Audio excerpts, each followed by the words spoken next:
Guys, welcome back to my channel, or hi if you're new. My name is David, and on today's video I'm going to be sharing with you guys my top trailing plants. After this video, let me know which trailing plant you prefer, or if you have any other recommendations for us, make sure to let us know in the comment section below. I'm wearing a hat because my hair is very unmanageable right now, so yeah. So the first one, it is my neon pothos. This girly is super cute. As you guys can see, I have one right there, and I have another one in the living room, I believe. Yeah, this is a really easy plant to look after. It's also a really great low light plant, and I also recommend it to beginners because it's one of those plants that like talks to you when it's thirsty. So whenever this plant is thirsty, the leaves will start to wilt and you give it a good soak, and then it, like nothing has ever happened. So yeah, it's a really cute plant. Here it is up and close. I love how the leaves look so fresh. It's a really cute, beautiful plant. She is developing a little bit of yellow leaves just because I have her in a more of a darker spot than usual. But I'm pretty sure, as you guys can see, the new growth looks really great. And it's one of those easy plants to propagate as well. You can simply just get like one of these stems, cut it with scissors, you put it in water or soil, and then it starts developing roots. Or you can do my favorite method, which is by nodes. So you get one of these stems. On the bottom of each leaf, it has like a node, which is where roots can develop. And you just cut this part, you cut this part, that part between every single leaf. And on this specific stem, I can make 1, 2, 3, 4, 5, 6, 7, 8, 9, around 9 plants. Instead of just cutting it and then putting it in water and only having 1 plant, you can make 9 plants out of this simple vining plant, and you have a really bushy plant. But yeah, this is a really great trailing indoor plant. And yeah, neon pothos. Alright, you guys, the next one is one of my old girls.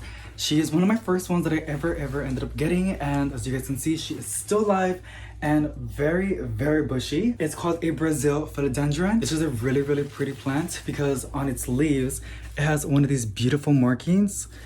Let me find another new one. This is a fresh leaf, as you guys can see.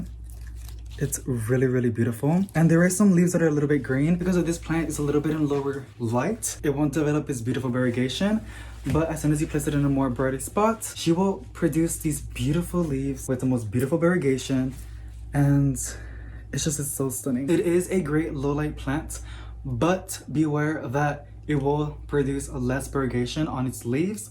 So if you want more of that vibrant, beautiful, neonish, greenish on its leaves, give it a more of a brighter spot. It will talk to you when it wants water. The leaves will start to wilt. You give it some water, and then she will bounce back up. She is so cute. Now, I've given her so many haircuts. I've done so many propagations out of this plant, and I've been filming at it, but I think I mastered it now because I have some propagations in my porch and they have produced new leaves.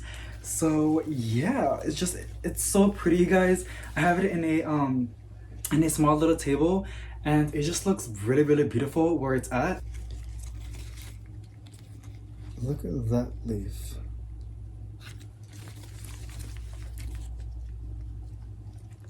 That's what I was talking about. The more light you give it, the more variegation it develops on its new leaves. It's a really beautiful plant. Brazil philodendron. It's called a simple blue philodendron. And it's this girly. Now, she is getting a little bit like hard to find and very expensive, but once you get it, it's one of the most easiest plants to propagate. I feel like all philodendrons you can propagate it with nodes. I don't know, I'm pretty sure with all the other plants, but with philodendrons and pothos, they're one of the most easiest plants to propagate. It's putting out so many new leaves, you guys. Now, she is looking a little bit short, but I promise you, like, it was 3 feet long when I moved into this new rental, which was like 2 months ago. And the reason why I did is because, like I said, she is really old. She's, I believe, already completed 3 years living with me or being with me, and she started getting a little bit bald on the top. And what I do with my pothos to philodendrons is whenever they get bald on the top or start losing leaves from age or from overwatering or stress, I end up giving it a really good haircut, and I give it some new fresh soil. I ended up repotting it. It starts flushing out new leaves at the very top. And as you guys can see, she has pushed out the most biggest beautiful leaves.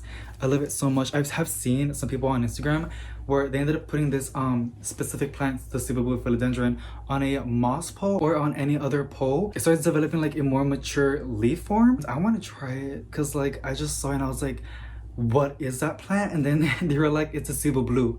And I was like, no way.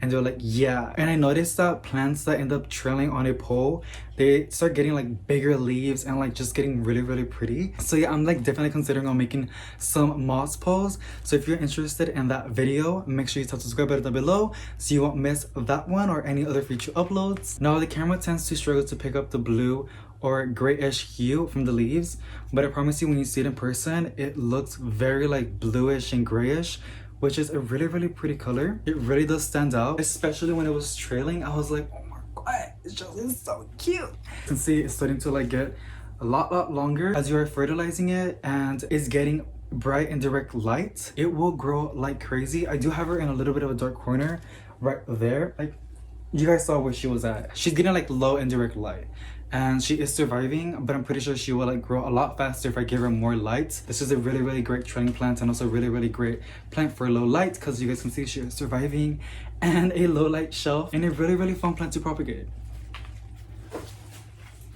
My string of hearts. Now this girl boosted my ego because she is flowering. At first I was so proud of her because I was like, girl, you're getting so long, you're growing so fast, and then now she's putting out so many new blooms. I posted some pictures on Instagram, so if you guys want to go check it out, you guys can go to my Instagram and look at those pictures. But you guys, like, this girl is getting so long. She has grown like almost 3 feet since when I bought her, when I did that Hunterine unboxing video. So if you haven't checked that out, I have one of the ads popping up in the corner, so you can go and watch it after this video if you want to. Yeah, she has grown like crazy. I am starting to propagate my string of hearts. I haven't successfully propagated this specific plant, but hopefully I see some results in my propagation. But you guys, like, it's really, really pretty. Look at that bloom. It is so adorable. Oh my god. People say that it smells like cinnamon. I haven't smelled cinnamon on this flower, but yet again, I'm like nose blind. My nose struggles to pick up smells. When I started hearing my favorite YouTubers and creators saying how fast this plant grows, the string of hearts, I was like, I don't really think so. Like, it's really expensive. That's probably why it's so expensive, because it's hard to propagate and it grows really, really slow. You know, that makes kind of sense.